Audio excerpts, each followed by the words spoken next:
Hello and welcome to the Boro Breakdown podcast, the Lowdown show on Alex Gilbert. And on Tuesday, Boro did announce the deal for the Y forward on a 4-year deal from Brentford B. But Boro have actually scouted this guy for a full year, and we actually spoke to Billy from B Sorted. Just to get a bit of a comment about him, because there's not much about Alex Gilbert, apart from that he sounds like a very good French forward. If you kind of change his name about to like Alex Gilbert, would be sound so much cooler than Alex Gilbert.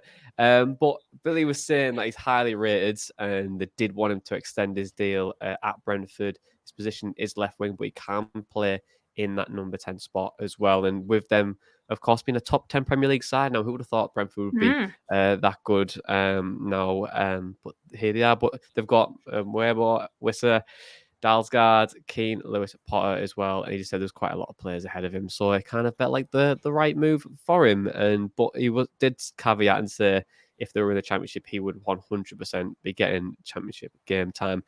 But Dana, we've been watching him quite a bit over like the last probably like 12 hours or so.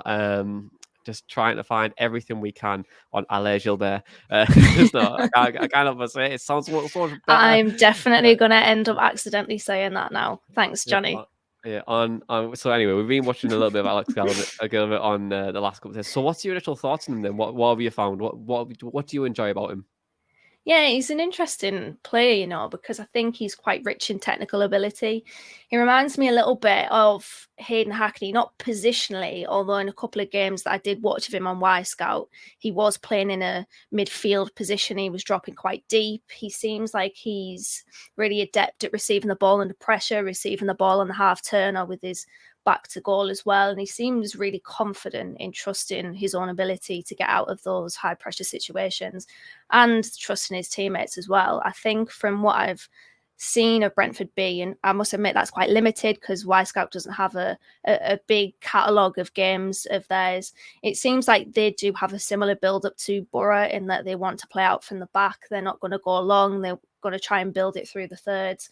And he's really key to that. He seems like the one that can pull the strings, that can dictate the flow of the game, the pace of the game. He's very forward thinking and creative. He likes to spray a long ball in behind, really brave in possession and astute on the ball. And statistically, he appears to suit the way that Boro play under Michael Carrick. The potential weakness of him could be that transition from playing with Brentford B and making that step up to senior football. He did have an 8-game loan spell at Swindon Town, which didn't quite bear fruit in success, but you can't really judge him too badly on that. His attacking duels didn't seem like a glaring negative. We're not particularly a strong suit of his either. That might be just his physicality might need to be worked on there. But I did like the look of him. He seems like a really interesting player technically. And I think that this team under Michael Carrick wants players that are good technically. Yeah, I would agree as well. I think he is definitely looks like an exciting player for Boro to bring in.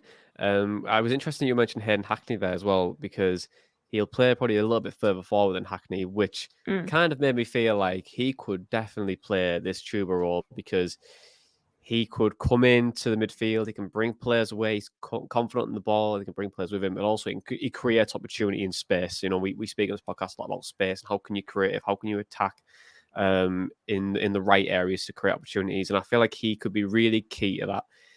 Appreciate on the flip sides, like he's still very young. Boro's strategy this year seems to be let's bring in quite a few players who can play in multiple positions, and that gives us flexibility, gives us adaptability in games as well. So I'll be intrigued to see how he fares up and where we do play him.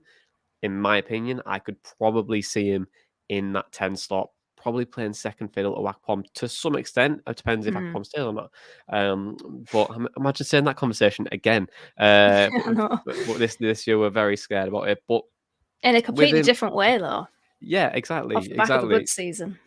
Exactly. And I think it's quite scary to even think about that. But I think with him coming in now, like obviously Gilbert now, like he can play multiple positions. Boro meant to be they are set to sign 2 more wingers with Morgan Rogers and then Silvera as well. So Can you see Boro's strategy really being around flexibility and adaptability now? Do you think that's like kind of the key? Because it looks like these players can all play across the front line. Yeah, absolutely. I mean, I was surprised when I saw a few of Gilbert's clips, because I assumed that he was a left forward or a striker, as we've heard and what we've read, but he was playing in that Hayden Hackney position, that almost deep line playmaker. And so I think less emphasis and strength goes on positions, because I think it is quite flexible. What you said there, it's the ability to just interchange. We have seen it quite a lot under Michael Carrick. It's in fact one of the staples of our style of play, where, you know, Riley McGree is not a left winger, Ryan Giles was not a left back. They were just very free, and a lot of managers seem to come out in the press and say, oh, I want to give my players freedom, but they don't actually do that. Michael Carrick is saying that, and we're seeing the proof of it on the pitch as well. But Gilbert is an interesting player, and stylistically, as I said, just seems to fit the way that we play. Another product of the West Brom Academy, Marcus Forss was a product of the West Brom Academy.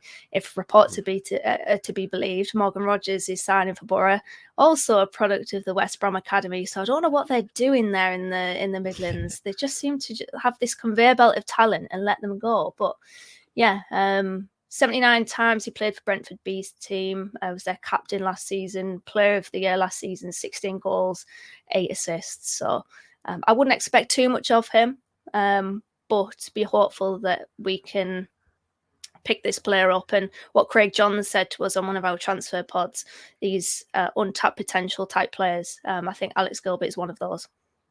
Yeah, and what I like about him as well is having the ability to step up as a captain in that B team. You know, not all the players in this B team at Brentford are very young players. You know, there's some that are a bit more experienced, but they are hoping to use that as a stepping stone to get into the first team. I think and I think Alex said it in his interview with the Boro, and he said, like, look, it's a different upbringing. It is, you know, you are playing against much better sides. You do get kicked about a lot more than you would in under 21s football, but also for him to have the captaincy, I really like that. I think there's just an element where people say we don't have enough leaders in the team. I don't think leadership really counts at any age. You know, you can show leadership in multiple different ways. You can show it by playing. You can be loud.